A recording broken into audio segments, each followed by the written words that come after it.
And that's something that I think all agents really need to understand is that you're gonna fail. It's totally a part of the business and you can't cry over it. You just have to take what you learned and get better. And I'm still able to take a profit share. Like my profit share is like between $3,000 and $6,000 a month now.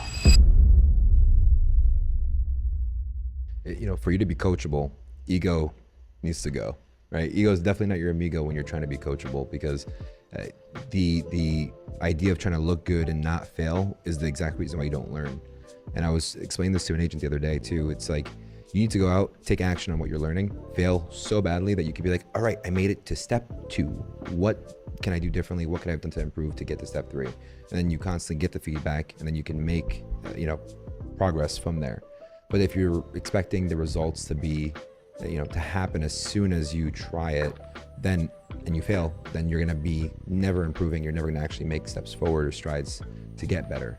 So obsessing over that process is something that you've definitely done, right? Where there's videos of you walking and door knocking and you're like, yeah, it's beautiful today. Mind you, you're probably like hustling and you're exhausted not having to do it, but you're like focusing on the process and like obsessing over it and liking it more. Was there a certain point in that time that you actually fell in love with the process that you can reflect on? Absolutely. You summarize it very well, what you just said. So here's a little known fact.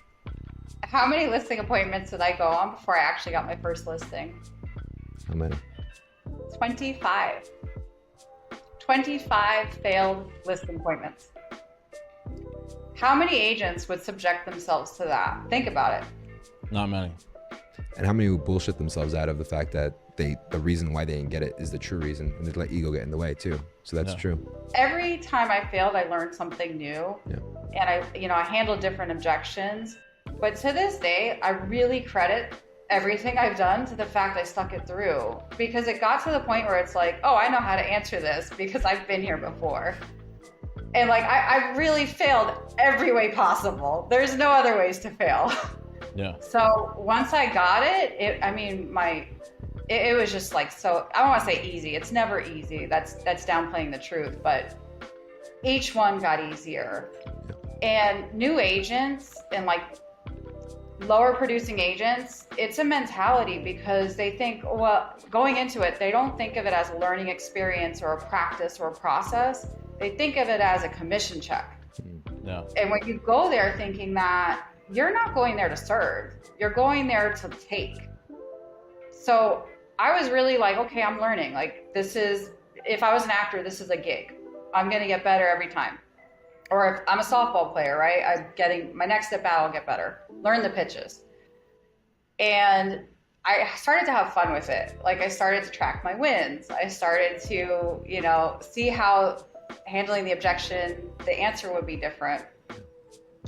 And that's something that I think all agents really need to understand, is that you're gonna fail. It's totally a part of the business, and you can't cry over it. You just have to take what you learned and get better. Yeah. It's one thing to learn the skills and develop them and to be obsessed over them, but it's another thing to share it with other agents, especially agents in your marketplace. How did that adjustment come to you as well? Oh, partnering with EXP is life-changing for me. So for a long time at my previous brokerage, the manager was like, oh, this one is getting business, go shadow her.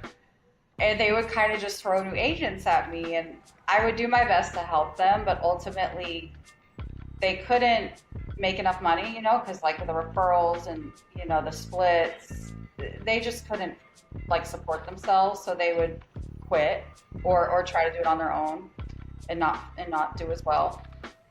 So then, my coach Aaron talked to me about coming to EXP, and he knew that I'm trying to spend more time with my kids and not be 7 to 7 every day, or 5 to 9 really. So I came over, and I had like immediately agents who were like, yeah, I want to partner with you.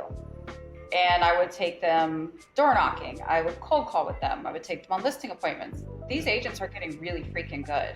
Like, they are, and I'm loving watching it, because, I'm a softball player. I love a team. I love to win. I love to help people. Like, that's the only way everybody grows. And that, the way EXP's model works, they can make sufficient money. They make plenty of money. Yeah.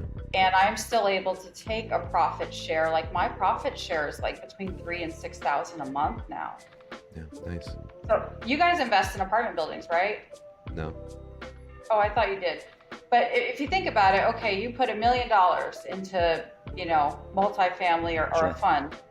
In order to make $1 million with taxes, you actually have to make like 2, especially in New York, New Jersey. So here you are as an agent making $2 million. That's freaking hard. We all know that's like very, very difficult. It's a lot of work. And then you put it into a fund, right, that gives you a distribution for that amount. I mean, it's a no-brainer. Like, Yeah. why wouldn't you go to EXP and just partner with agents to get that same passive income without Yeah, you're getting having the same passive income that you would get if you had the investment in a multifamily. Yeah. Yeah. I love that. So going back to the philosophy change and the shift. So if I was a friend of yours in Hoboken, and if I was a friend of yours now in Dallas, what would the variance be between opinions if they were asked about you? Like, who is Jessica Nelson? Oh my gosh, it would be 2 different people. So, I was really popular in Hoboken. Everyone knew me as the person I hang out with. I knew everybody. I wore clothes I shouldn't be wearing at 20 or 37. I was like an it girl and didn't really work that hard. In Dallas, I go to church with my kids all the time.